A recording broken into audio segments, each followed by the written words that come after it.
FM 89.1, Radio Universidad.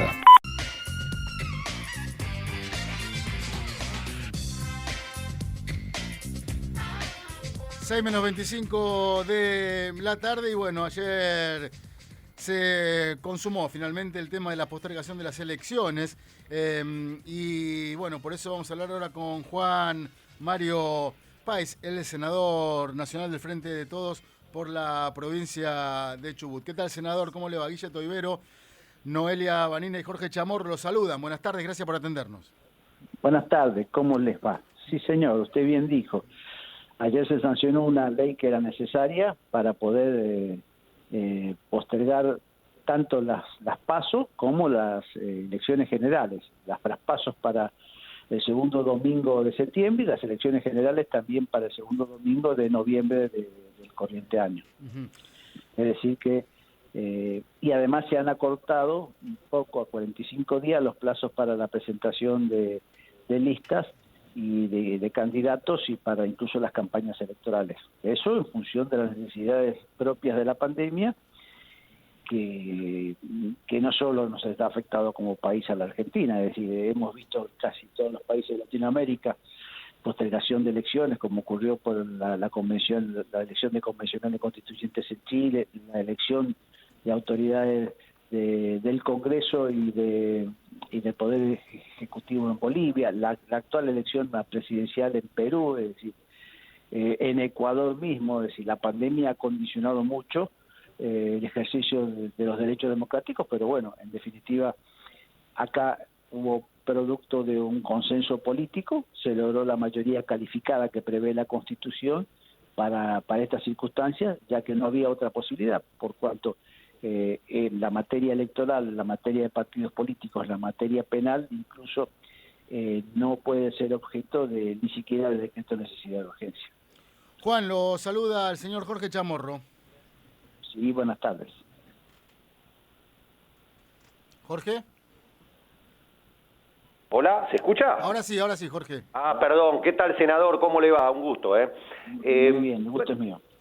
Bueno, además de la postergación de las elecciones, tanto las PASO como las legislativas de noviembre, yo quería también preguntarle por otra ley bastante importante que pasó un poco más desapercibida, por obvias razones, pero que ha sido muy manipulada por los distintos medios, especialmente por los diarios principales, como que una vez más el Estado le pone la pata a los argentinos, le saca la plata del bolsillo, y me parece que esta ley de ganancias nueva tiene bastante progresividad, ¿o me equivoco? Dos cosas, es decir, venimos de haber sancionado dos leyes. Una ley hace pocos días donde hemos aumentado el mínimo, el que se suele denominar mínimo no imponible de la cuarta categoría, que son la tributación del impuesto a las ganancias de los trabajadores en relación de dependencia, que incluso le digo, debería haberse empezado a devolver ya antes y creo que se comienza a devolver a partir del corriente mes. Eso es una primera ley, que también implica un esfuerzo fiscal, porque se ha tributado de más los primeros meses y ahora se tiene que devolver porque se ha subido el mínimo no imponible a 150.000 pesos y se ha disminuido en más de 1 millón los trabajadores aportantes al sistema, aportantes a este tributo.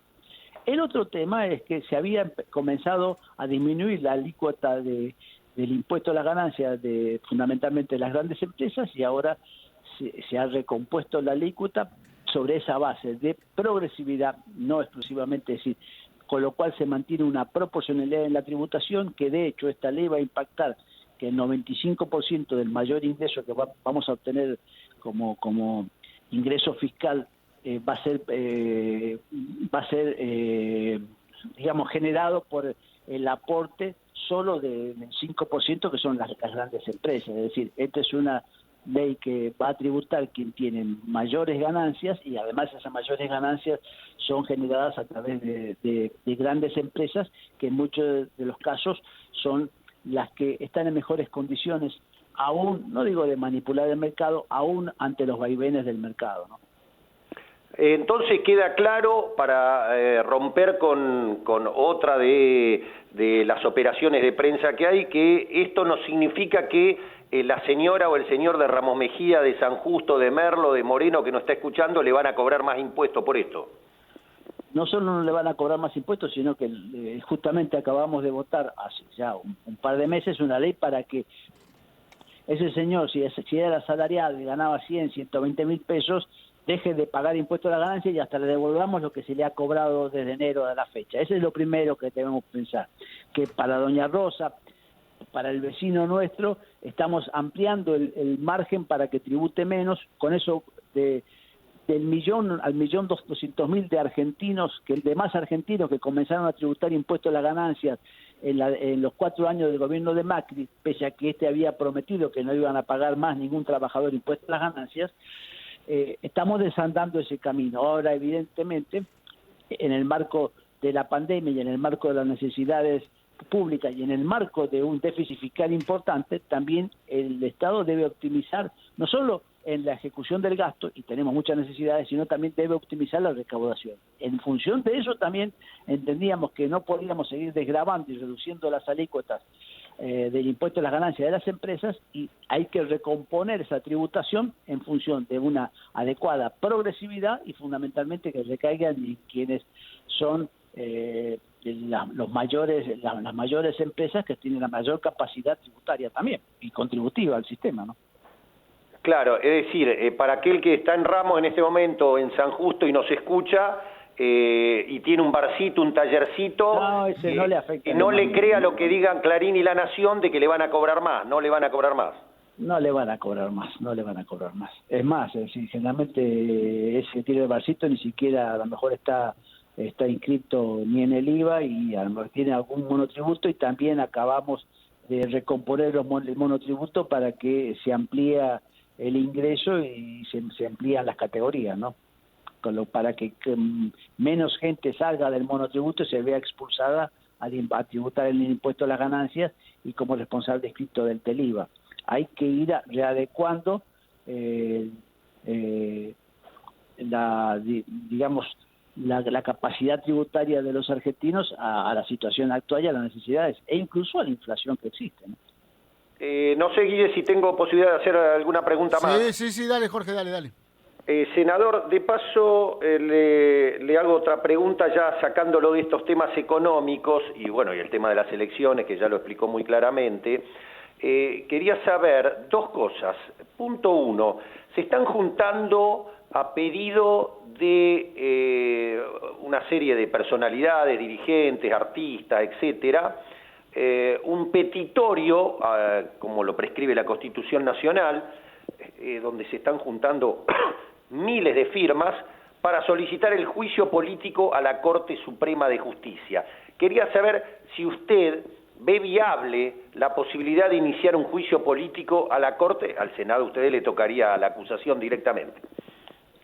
No, al revés. Justamente al Senado le tocaría hacer la Cámara... La condena, sí, la que que resuelve. La justicia, claro, la acusación le competiría y al diputado, perdón. Quise decir la condena. Y la Cámara de Juicio, la que juzga, el juzgamiento sería... Ahí está. Por la Constitución sería de la Cámara de Senadores. Mire, el peticionar a las autoridades es absolutamente legítimo, es un derecho constitucional. Quienes tendrían, es decir, los particulares pueden promover la denuncia para un juicio político, de ahí en más eventualmente también puede hacerlo a nivel institucional las autoridades públicas, desde un legislador cualquiera hasta el Poder Ejecutivo. De ahí corresponde que actúe, hay una comisión especial en la Cámara de Diputados, que es la Comisión de Juicio Político. Yo fui 8 años diputado de la Nación. Esa debe dictaminar y después, si en el caso de que considere que existen razones que se puede imputar el mal desempeño o alguna otra causal para atribuirle a un magistrado. Uno no habla de la Corte, no se puede hablar de todo, sino que tenemos el ejemplo concreto. La última vez que prosperó juicios políticos a magistrados de la Corte fue cuando el expresidente Néstor Kirchner, a los pocos días de haber asumido, no sé si habría llegado a tener un mes, formuló en horas de la noche, creo que un día de semana, un día miércoles, utilizó por primera vez la cadena nacional y formuló una terrible acusación contra lo que se denominaba la Corte Menemista y propició el juicio político de los magistrados. Hubo 2 o 3 magistrados que renunciaron inmediatamente, si mal no recuerdo, uno era el juez Vázquez, después el presidente de la Corte también hubo renunciado, el juez José renunció y se le hizo juicio político donde intervino el Senado como Cámara de Juzgamiento a Molineux O'Connor y al juez Boyano. Y fueron encontrados sin curso de mal desempeño y separados de la función. Es decir, es un mecanismo. Ahora, tiene una determinada complejidad y muchas veces hay que analizar la causal, y sobre esa causal justamente quienes tienen que ser más prudentes en sus expresiones son los senadores, porque les toca el rol de juez más técnicamente, que ante ese supuesto no puede opinar, ante ese supuesto hay que ser absolutamente prudentes y analíticos en el desempeño de una competencia que le atribuye la Constitución al Senado de la Nación. Entiendo, doctor, su asepsia describiendo más que nada la situación. La asepsia en el sentido de que hay que, primero porque a los integrantes de la Corte, a todos, a algunos, pueden ser susceptibles de juicio político. Segundo, en ese caso también habrá que ver cuál es la imputación que se le hace y sobre esa imputación a ver cuál es el dictamen del diputado. Es decir, hay muchos pasos y también una cosa es el condimento político y otra cosa ya lo concreto, que tiene que ser una imputación que autorice justamente la posibilidad de la separación del cargo a quienes tienen estabilidad, porque se tendrían estabilidad todos los magistrados hasta los 75 años según la Constitución, aunque hay algunos que han encontrado un recoveco y han logrado declarar inconstitucional, lo que es perfectamente constitucional. Los jueces no son in eternum, sino que el constituyente del 94 estableció que el mandato de un magistrado es hasta los 75 años, pudiendo exclusivamente ser prorrogado por 5 años a instancia del Poder Ejecutivo y con un nuevo acuerdo del Senado, y si no se tiene que ir a su casa el magistrado. Pero bueno, hay una jueza de la Corte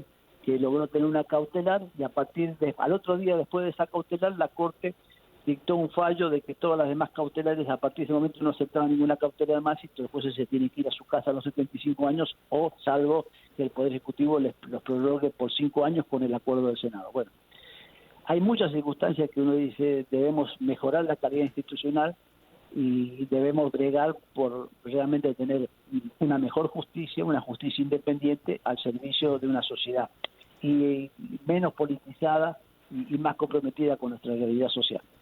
Usted, como hombre del derecho, considera que el fallo sobre la capital federal y la presencialidad de las clases, no encaja dentro de lo aceptable? No, yo considero que ese es un fallo con muchos ribetes políticos y que en el fondo incluso la Corte misma ha entrado en contradicción contra sus propios actos. Es decir, fíjese que la misma Corte que sesiona con virtualidad, que fue ya en el mes de marzo del año 2020, estableció incluso la no presencialidad y la virtualidad para los magistrados, para los jueces, para los empleados del Poder Judicial, avanzó notoriamente digitalizando el Poder Judicial y posibilitando que fuéramos traspasando de un formato de papeles a un formato más digital. ¿Para qué? Para cuidar entre todos a la población y fundamentalmente a los funcionarios y empleados del Poder Judicial y del Ministerio Público y a los particulares. Objetó, es decir, primero equiparó, yo creo que incluso alterando lo que serían los precedentes anteriores de la Corte, la Ciudad de Buenos Aires, y fíjese que yo digo la Ciudad de Buenos Aires, no la Ciudad Autónoma de Buenos Aires, la Ciudad de Buenos Aires con las jurisdicciones provinciales, con las provincias. El Constituyente del 94, muy claro, no equiparó a la Ciudad de Buenos Aires, no hizo una provincia más. La Ciudad de Buenos Aires, que así es llamada en la Constitución, creo que la menciona 6 o 7 veces y nunca dice que la ciudad autónoma va a sancionar. La Ciudad de Buenos Aires tiene un gobierno autónomo. El gobierno autónomo de la Ciudad de Buenos Aires ahora debe ser elegido popularmente debe ser fundamentalmente, porque hasta la reforma del 94 usted se acuerda, los intendentes, Claro, los designaba el presidente de la Nación, los designaba el presidente de la Nación, y a partir del 94 son electivos, había un consejo deliberante, ahora son una legislatura, y además dijo el mismo constituyente que la ciudad autónoma, la ciudad de Buenos Aires se debía dar un estatuto organizativo. No dijo una constitución, porque la constitución tienen las provincias. Cuando habla la constitución de constituciones, habla de constituciones de las provincias. Creo que es el artículo 5 de la Constitución Nacional, y no sé si el 126. Cuando en el 129 habla de la ciudad autónoma, de la ciudad de Buenos Aires, habla que se debe dar un estatuto organizativo que los constituyentes porteños la denominaron constitución. De ahí en más, tiene un grado de autonomía que es el que previó el constituyente y que es importante y que es pleno, y que evidentemente si le transfirió los servicios como el de la educación, ese grado de autonomía debe ser respetado aún por el gobierno federal. Eso hasta ahí está bien. Ahora, ¿qué ocurre? Hay una colisión de derechos. El derecho a la educación es un derecho importante, y el derecho a la salud, que es íncito, y además el derecho a la salud es, yo diría, eventualmente está subordinado al derecho a la vida. También es un derecho de jerarquía constitucional, y yo diría que es el primero de los derechos. Los demás derechos, después del derecho a la vida, son instrumentales. Es decir, el derecho a la salud es esencialmente el más instrumental para garantizar el derecho a la vida, y el de la educación también para el desarrollo, la promoción personal. Ahora, yo creo que ese fallo analizó con mucho detenimiento el derecho a la educación, y realmente no analizó el derecho a la vida y el derecho a la salud, que también debe ser garantizado y que está previsto en la Constitución, si bien no tan específicamente, salvo el artículo creo que 42, sí con el 75, inciso 22, que han incorporado los tratados de derechos humanos. Usted va a ver cualquiera de los tratados, la Convención Interamericana de los Derechos Humanos, la Convención de las Naciones Unidas de los Derechos Humanos, cualquiera de los tratados, el derecho a la vida y el derecho a la salud son esencialmente protegidos, reconocidos y garantizados como el derecho humano esencial, sobre el cual casi diría que están subordinados y son instrumentales del resto de los derechos. Bueno, yo diría que la misma Corte no analizó con el mismo rigor ese derecho, no lo cotejó a la luz de lo que estaba preservando el DNU del presidente. Por eso, con posterioridad a ese DNU, hace una semana, el Senado de la Nación dio sanción a esta ley que reglamenta, o ley delegante al Poder Ejecutivo, donde se establecen las categorías de acuerdo a la gravedad de los contagios en materia del COVID, de la emergencia sanitaria, y fundamentalmente ahora se encuentra en diputados, y esperemos que se le dé la otra sanción como Cámara Revisora, y que el Poder Ejecutivo cuente con un instrumento legal que le permita también trabajar armónicamente con las jurisdicciones locales, esencialmente con las provinciales y aún con la ciudad autónoma, para que podamos atender entre todos, coordinadamente, pero entre todos, la emergencia sanitaria que estamos defendiendo la vida de los argentinos. Senador, me extendí de más, pero la pregunta era muy compleja. Está bien, no, muy bueno, muy didáctico. Esto es una universidad, doctor, así que viene bárbaro que lo explique. 10 puntos. La última que le hago, senador, y abusando de su generosidad, resúmame, por favor, sé que fue muy extenso lo de Cafiero hoy, está haciendo la performance la performance del jefe de gabinete hoy. Bueno, el jefe de gabinete dio su discurso. Primero que las preguntas, que fueron más de 1000, fueron contestadas y tuvimos todos acceso los senadores por medio digital. Es decir, todavía no he terminado de analizar la respuesta, porque es realmente casi un libro. Hubo más de 1000 preguntas de diversos senadores que han sido contestadas por el jefe de gabinete. Independientemente de eso, dio un discurso, por supuesto, atravesado por la situación del país y por la pandemia. No podemos, y también por la situación política del país, pero fundamentalmente por la pandemia, y después está respondiendo las preguntas que le están haciendo los legisladores de la oposición, incluso del oficialismo, y esperemos que estamos, digamos que es en curso. Estamos en este momento, yo he hecho una pausa para poder atenderlos a ustedes, pero bueno, estoy conectado y enmudecido, muteado, como se dice, sí, y esperando seguir con la sesión, que creo que ha sido buena. El jefe de gabinete, como le ha pasado a todos los jefes de gabinete, ya ha adquirido una mayor gimnasia, una mayor soltura, y realmente contesta con mayor contundencia, precisión, los requerimientos de los legisladores y está cumpliendo adecuadamente con el rol que le asigna la Constitución, que no es menor. Es el jefe de la Administración Pública Nacional. Es un rol muy importante y le dedica un artículo completo con muchas funciones y muchos detalles. Uno ve los artículos donde se establecen misiones y funciones de los órganos de la Constitución, uno va a ver el 75 que le corresponde al Congreso, uno va a ver el 99 que le corresponde al presidente de la Nación, y no me acuerdo si el 101 o algo así, que establece las múltiples responsabilidades del jefe del gabinete de ministros de la Nación. Senador, le agradezco muchísimo. No, el agradecido soy yo. Hasta luego, señores. Adiós. Pasaba el senador por la provincia de Chubut, Juan Mario Páez, el doctor Juan Mario Páez. Acá en Entre Tanta Gente, distintos temas. Tocamos, por supuesto, la postergación de las elecciones, lo que preguntó Jorge por el tema del tributo, y ahora con la presentación del jefe de gabinete, Santiago Cafiero, en el Senado. Desde la Universidad Nacional de La Matanza, Radio Universidad FM 89.1. Siempre cerca.